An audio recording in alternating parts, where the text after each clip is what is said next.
Assalamualaikum warahmatullahi wabarakatuh. Selamat pagi.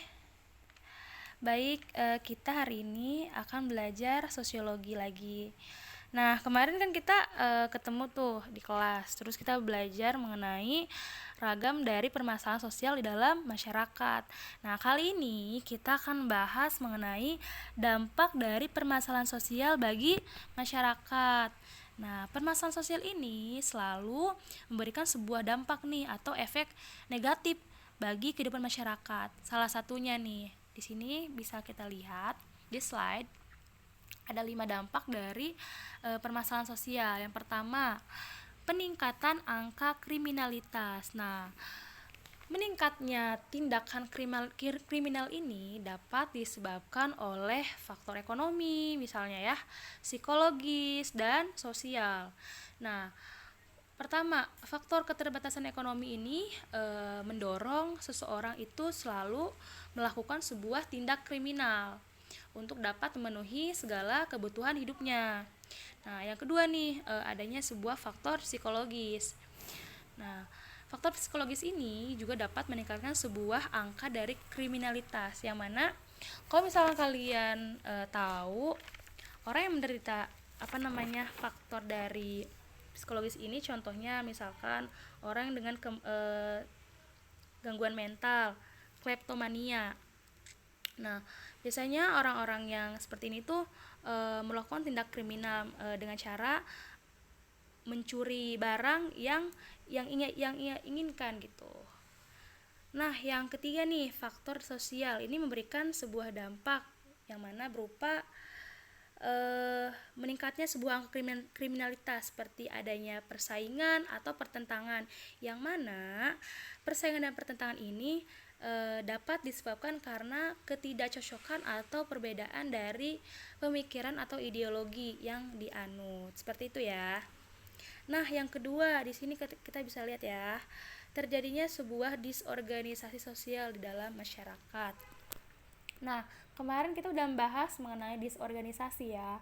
Kalau misalkan kita ngomongin disorganisasi, berarti kita ngomongin ketidaksesuaian atau berjalannya sebuah fungsi organisasi sosial di dalam masyarakatnya.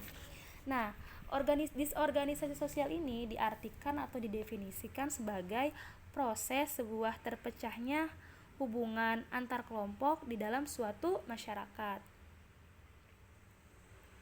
Nah, di sini ini dalam kehidupan bermasyarakat, setiap orang atau individu ini dituntut untuk dapat menyesuaikan diri dengan atas perubahan sosial yang baru nih.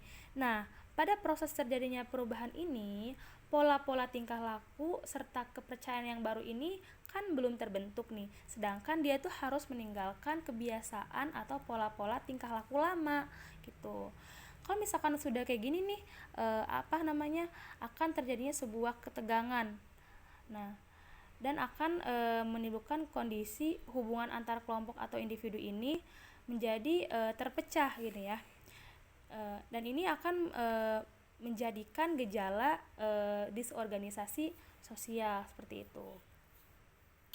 Lalu yang ketiga, di sini adanya atau terjadinya sebuah keresahan di dalam masyarakat. Nah, permasalahan sosial ini selalu menimbulkan keresahan di dalam sebuah masyarakat. Nah, biasanya keresahan ini tuh sering muncul karena adanya sebuah permasalahan yang terjadi karena memang tidak pernah kunjung selesai gitu.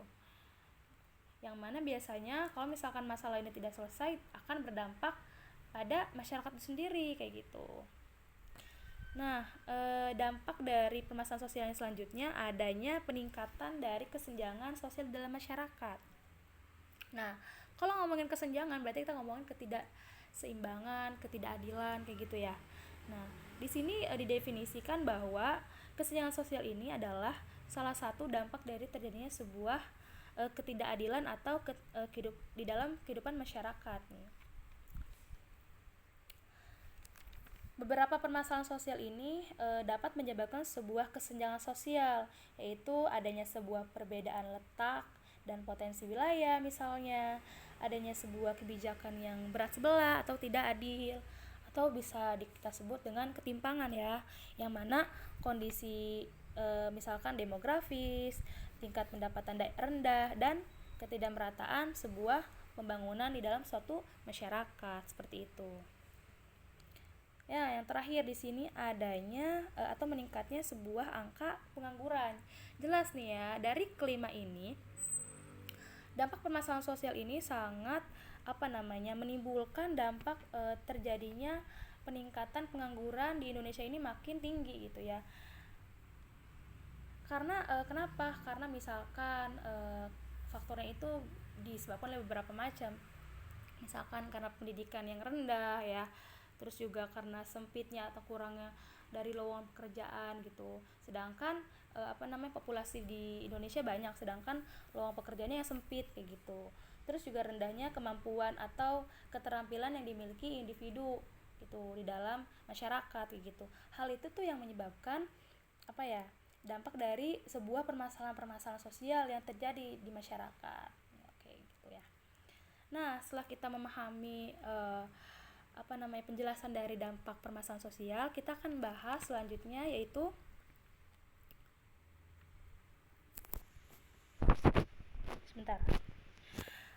selanjutnya di halaman 56 ya, penyelesaian dalam permasalahan sosial di dalam masyarakat. Nah, di sini permasalahan sosial ini kan sering muncul dalam kehidupan bermasyarakat, yang mana kita tuh nggak bakal bisa menghindarkan atau dihindari ya, karena ada permasalahan tersebut. Nah, tapi kita bisa mengupayakan atau mencegah dari adanya permasalahan-permasalahan sosial itu. Apa aja sih? Yang pertama nih, adanya upaya dalam upaya preventif nih. Nah, di sini ada upaya preventif. Nah, upaya preventif ini merupakan usaha dalam mencegah dan mengantisipasi agar permasalahan sosial ini tidak dapat terjadi. Nah, biasanya permasalahan atau pencegahan permasalahan ini dapat dilakukan dengan berbagai cara nih. Pertama, menjauhkan diri dari pola-pola kejahatan atau kriminalitas yang mana akan mendekatkan kita kepada hal-hal yang berbau kejahatan kayak gitu ya. Nah, misalkan poin-poin dari upaya preventif ini. Pertama, kita harus menanamkan penerapan dalam etika sosial. Nah, etika sosial ini merupakan sebuah sistem nilai yang berhubungan dengan sesuatu yang dianggap baik atau tidak baik, atau pantas dan tidak pantas dalam sebuah masyarakat. Nah, penanaman etika sosial ini biasanya pertama kali nih dilakukan ini oleh keluarga. Nah, keluarga ini kan merupakan sebuah lingkup intern yang terkecil di dalam sebuah masyarakat ya.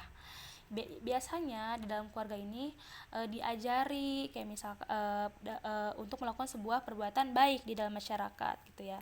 Contohnya misalkan ayah kita atau ibu kita mengajari sopan santun kepada orang di atas kita, atau misalkan kepada orang sebaya kayak gitu.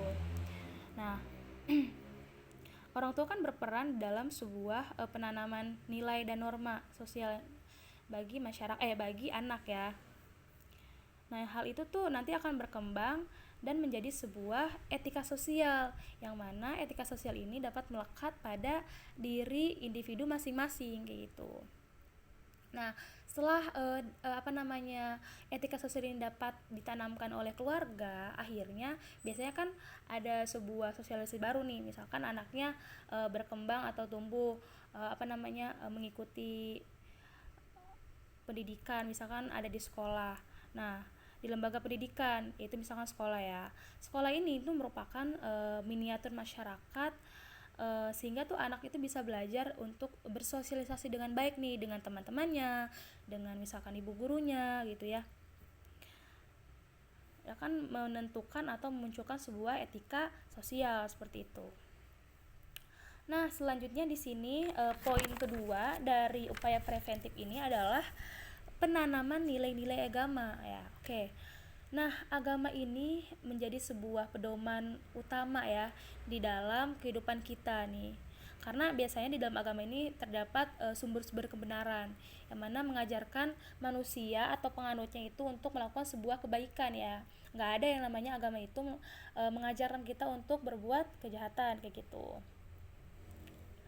Nah, fungsi dari penanaman agama ini tuh ada beberapa fungsi ya. Yang pertama, agama ini mengajarkan kebaikan pasti dan kebenaran kepada umat-umatnya atau penganutnya. Yang kedua, agama ini menjadi sebuah pegangan atau pedoman dalam kehidupan kita ya.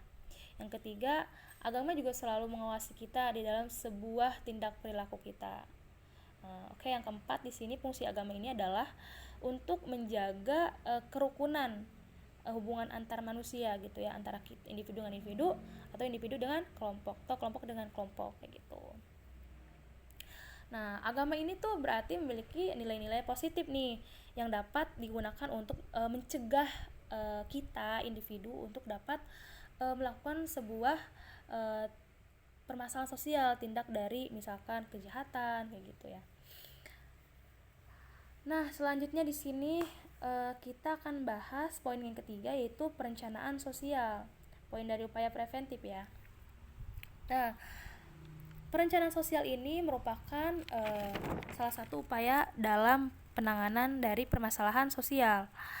Nah, biasanya perencanaan sosial ini bertujuan dalam mempersiapkan diri kita nih masa depan dengan kehidupan masyarakat yang lebih baik. Nah, adapun syarat-syarat dari perencanaan sosial ini,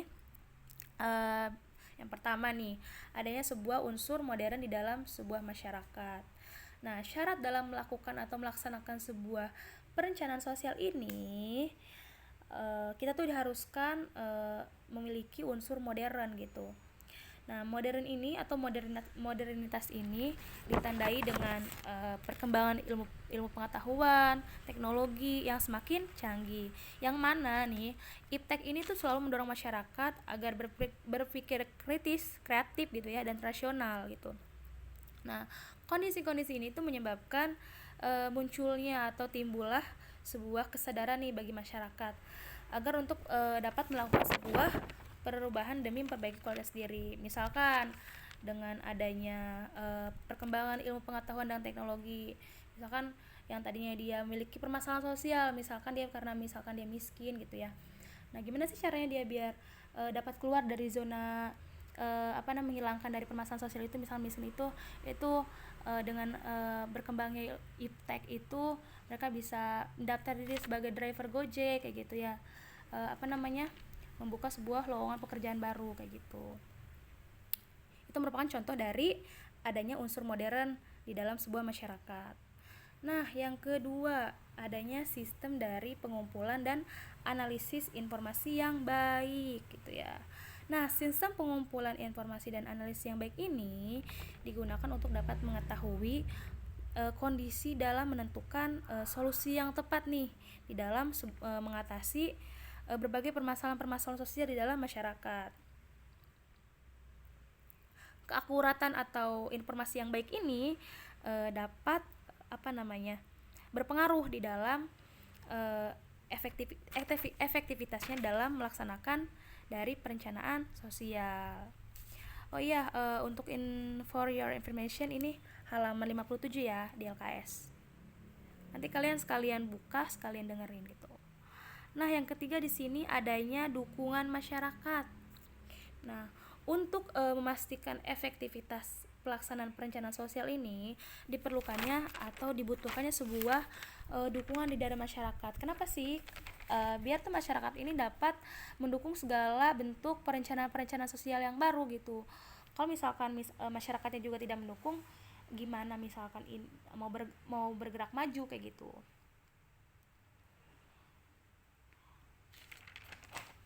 Yang terakhir di sini, poin dari perencanaan sosial ini adalah adanya kepemimpinan yang progresif. Oke. Nah, keberhasilan dari suatu perencanaan ini terlihat dari adanya seorang pemimpin yang progresif. Nah, contoh atau istilah pemimpin progresif itu merupakan pemimpin yang memiliki kemajuan atau memiliki perubahan perubahan yang signifikan, yang mana tidak stuck gitu loh di tempat-tempat itu aja. Jadi memiliki visi misi yang baru kayak gitu untuk menjadikan peningkatan atau perbaikan kesejahteraan dari masyarakat kayak gitu. Nah, selanjutnya di sini yang ke berapa nih? Kedua ya. Upaya yang kedua yaitu upaya rehabilitasi. Nah, upaya rehabilitasi bertujuan itu untuk dapat melakukan perubahan atau perbaikan terhadap kondisi yang tidak diharapkan atau dianggap bermasalah gitu ya. Nah, misalkan kayak upaya rehabilitasi ketika orang salah menyalahgunakan misalkan narkoba, biasanya orang-orang ini tuh selalu diberikan upaya dalam rehabilitasi gitu ya, agar mereka tuh sembuh gitu ya, agar mereka tuh berubah, agar mereka tuh bisa memperbaiki kondisi yang memang tidak sesuai dengan norma dan kaidah yang ada dalam masyarakat gitu. Selanjutnya di sini yang ketiga ada upaya represif. Oke. Nah, kalian kan bisa nih lihat dari LKS ya di halaman 59. Di sini ada polisi. Polisi lagi menilang pengendara sepeda motor. Nah, dari contoh ini, dari gambar ini kita bisa lihat ya, upaya represif ini adalah upaya yang dilakukan oleh polisi, yang mana polisi ini melakukan sebuah penegakan hukum nih kepada orang-orang yang memang melanggar hukum atau nilai norma yang ada di dalam masyarakat. Nah, hal ini tuh juga bertujuan untuk mereka itu tunduk patuh dengan hukum yang berlaku di masyarakat kayak gitu. Contohnya polisi ya, upaya represif ini. Yang keempat nih, ada upaya persuasif. Nah, upaya persuasif ini merupakan upaya pengendalian permasalahan sosial yang mana dilakukan tanpa adanya kekerasan. Nah, biasanya persuasif ini bisa dilakukan melalui saran, terus ada ajakan, terus adanya sebuah bimbingan individu atau kelompok. Nah, biasanya orang yang sering atau selalu melakukan upaya ini adalah orang yang mempunyai jabatan misalkan psikolog. Nah, biasanya orang-orang psikolog ini melakukan upaya persuasif nih kepada pasiennya gitu ya, melakukan masukan-masukan gitu, saran gitu ya, ajakan atau semangat, bimbingan gitu. Itu merupakan contoh-contoh dari upaya persuasif gitu. Nah, selanjutnya yang kelima ada upaya koersif. Nah, balikannya nih, kalau misalkan persuasif kan tadi tanpa adanya paksaan atau kekerasan ya. Nah, kalau misalkan koersif ini merupakan upaya pengendalian permasalahan sosial ini yang dilakukan dengan cara kekerasan atau sebuah paksaan. Yang mana kalau misalkan orang dipaksa atau dikerasi gitu ya, akan membentuk sebuah ketertiban sosial yang baru, ketertiban sosial yang baik kayak gitu.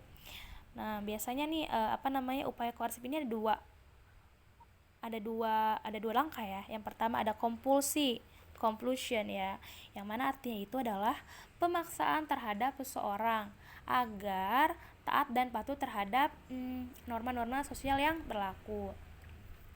Yang kedua, pervasi atau pervasion, yang merupakan penanaman norma-norma yang dilakukan berulang-ulang agar norma tersebut itu dapat tertanam di dalam diri individu itu sendiri kayak gitu. Nah,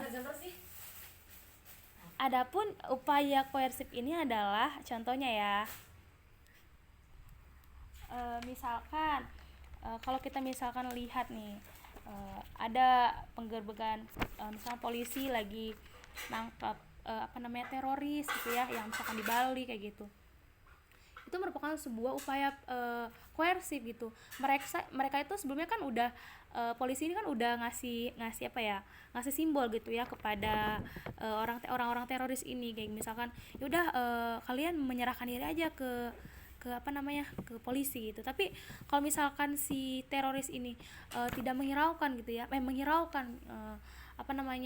upaya-upaya polisi itu, maka polisi ini akan melakukan upaya selanjutnya, yaitu upaya koersif, yang mana di sini tuh polisi itu akan memaksa teroris atau individu atau kelompok tersebut untuk dapat mematuhi hukum yang berlaku di Indonesia gitu. Misalkan dengan ditembak gitu ya, ditangkap, itu merupakan sebuah upaya dari koersif gitu, paksa gitu ya. Nah, selanjutnya nih ada lagi nih contohnya. Misal kalau kita lihat nih, ada pedagang kaki lima PKL ya.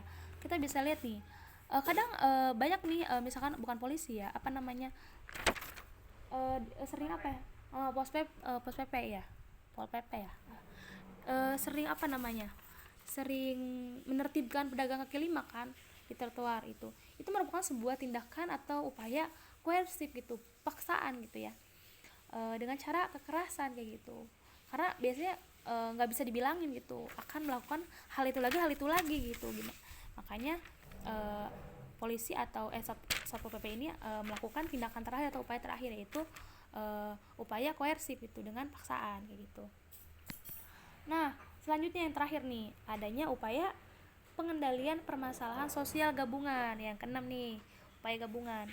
Nah, upaya gabungan ini merupakan upaya yang bertujuan untuk mencegah terjadinya penyimpangan sosial, yang mana juga sekaligus untuk mengembalikan kondisi masyarakat agar dapat menyesuaikan norma-norma sosial nih yang berlaku di masyarakat. Nah, biasanya namanya juga upaya gabungan ya. Upaya gabungan ini merupakan upaya yang memadukan preventif dan represif. Contohnya ya, misalnya pengendalian masalah sosial dilakukan melalui tahap nih. Pertama, mencegah munculnya permasalahan sosial.